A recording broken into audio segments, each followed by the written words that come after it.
Assalamualaikum dan hai kepada tuan-tuan yang sedang menonton video ini. Saya Teacher Akmal daripada Autism Gym Center akan membentangkan tentang Oral Motor Development. Sebelum saya teruskan pembentangan, suka untuk saya terangkan kenapa kita perlu memahami Oral Motor Development anak-anak kita.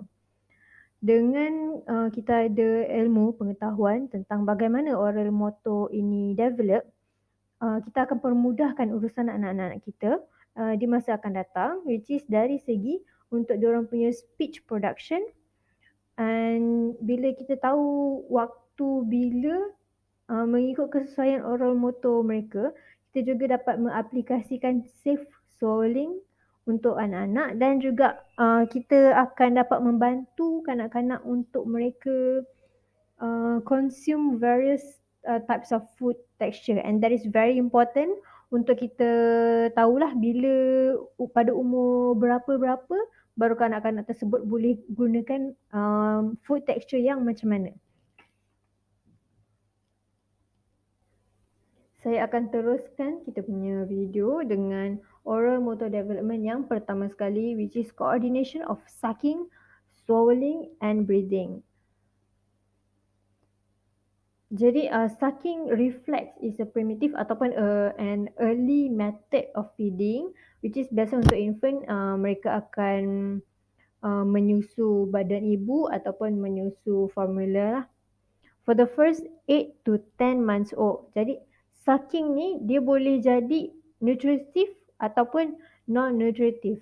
Jadi untuk nutritive, mereka mendapat nutrisi daripada sucking adalah dengan sucking milk lah most of the time. And for non-nutritive is from yang diorang tidak mempunyai nutrisi, for instance like pacifier. Jadi untuk tuan-puan yang mungkin tertanya-tanya apa pentingnya giving kids pacifier, not just untuk make them to keep quiet, because some people like do that. Actually pacifier ni very good untuk infants because they encourage the infant untuk diorang punya action of suckling lah. Dia akan membantu sebab kanak-kanak ni diorang masih belum mahir untuk menghisap. Jadi diorang dengan memberikan pacifier ni, kita akan membantu mereka untuk mereka mula aware on how to sucking. Tapi make sure kita bagi pacifier ni very limited to bedtime, and biasanya kita akan limitkan dia, meaning bagi dia semakin kurang by the age of 9 months, and kita sepatutnya stop untuk bagi pacifier by the age of 18 months, which is 1 tahun 6 bulan.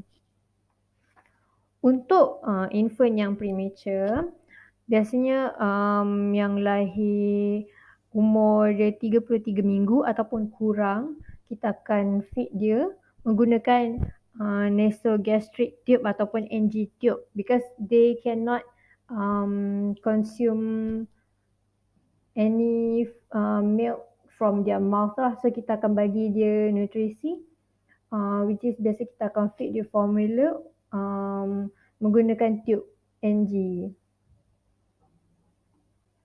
Untuk parent yang mungkin tertanya-tanya kenapa kadang-kadang saya ada mention sucking, kenapa saya ada mention suckling. Terdapat perbezaan antara dua term ini. Untuk suckling, dia sebenarnya satu reflex. It's an instant reflex from the infant to feeding lah. Jadi dia akan menggerakkan dia punya lidah back and forth, tapi dia punya jaw tu dia ada open and close. And biasanya during suckling period, which is 1 month of age, infant ini akan suck with 1 suck per swallow, which is very limited lah because they baru learn on how to sucking. And then pada umur 4 bulan, lidah mereka, diorang punya oral motor start to mature a bit, so diorang get to sucking. And diorang punya sucking tu, diorang able to suck 20 sucking, and then diorang akan swallow before diorang pausing the sucking. Sudah tentu selepas mereka sudah mula terbiasa dengan menyusu badan ibu, badan mereka sudah membesar dan memerlukan nutrisi daripada pelbagai lagi makanan yang lain yang mempunyai different texture. Jadi pada umur 7 sehingga 8 bulan, kanak-kanak ini akan mula untuk pamerkan kepelbagaian munching pattern. It's other than sucking lah. So dia ada a bit extra, dia orang start to munch. Pada umur 9 bulan pula, infant ini boleh mula untuk terima makanan yang pureed ataupun soft food, bubur ataupun makanan blended, makanan yang sebegitulah. And pada umur 24 bulan, kanak-kanak mula untuk boleh terima tekstur makanan yang memerlukan kunyahan yang lagi menggunakan force yang lebih kuat untuk mengunyah makanan tersebut, which is diorang start to eat meats macam chicken, some can eat daging yang empuk, and juga diorang boleh mula untuk terima raw vegetable.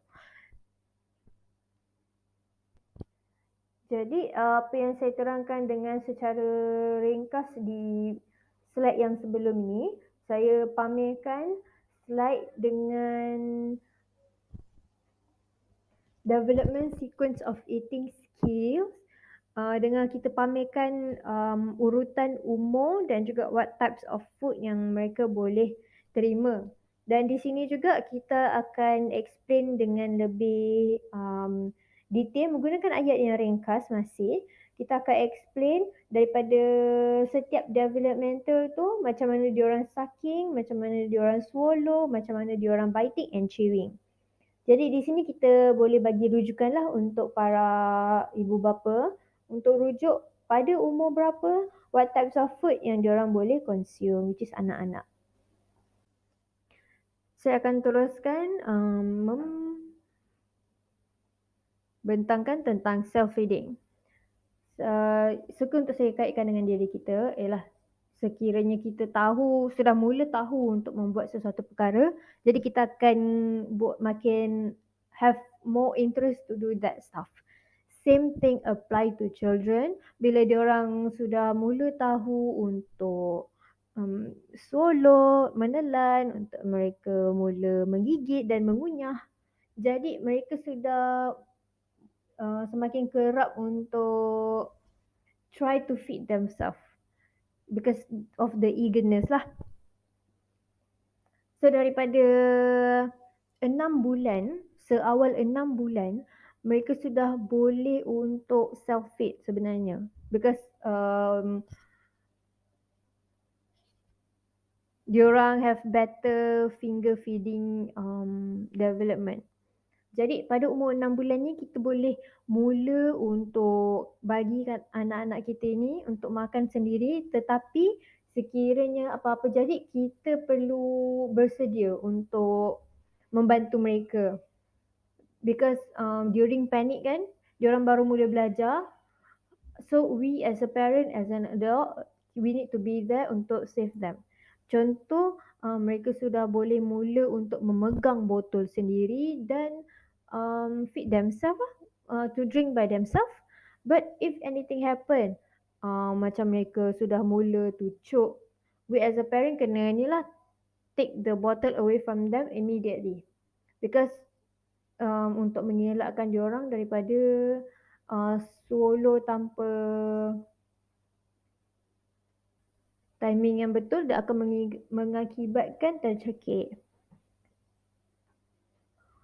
Pada umur 15 ke 18 bulan, kanak-kanak ini boleh mula untuk membawa untuk bring spoon with food into their mouth to bring closer to them to self-feed. And at the age of 24 to 30 months old, diorang boleh menggunakan garfu untuk step food and to eat it. Can be vegetable or any kind of food. Untuk diorang menggunakan garfu lah.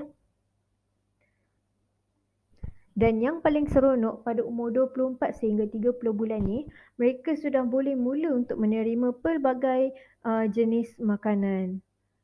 Jadi self-feeding pada umur ini memang akan menjadi sangat seronok lah. Kita sebagai parent, adult ataupun caregiver kepada kanak-kanak ini, we should make eating a fun activity.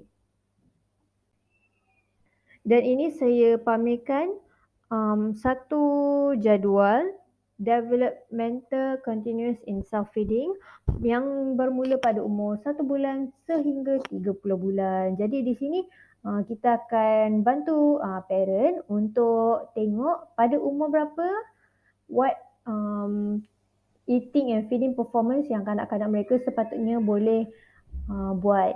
Jadi kita akan rasa lebih confident untuk bagi anak-anak kita what types of food because by this age diorang boleh development diorang sudah cukup matang untuk makan what types of food ataupun memegang what type of utensil to eat, to self-feed.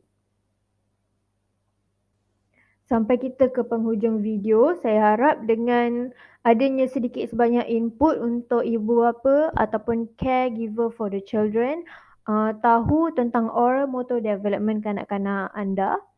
Anda dapat membantu your child untuk self-feed, sampai ke self-feed. Kita akan target sampai ke self-feed dan dengan merujuk kepada jadual-jadual yang saya berikan sebentar tadi, kita dapat tahu apabila kita perlu bantu dan until what extent we need to help our children.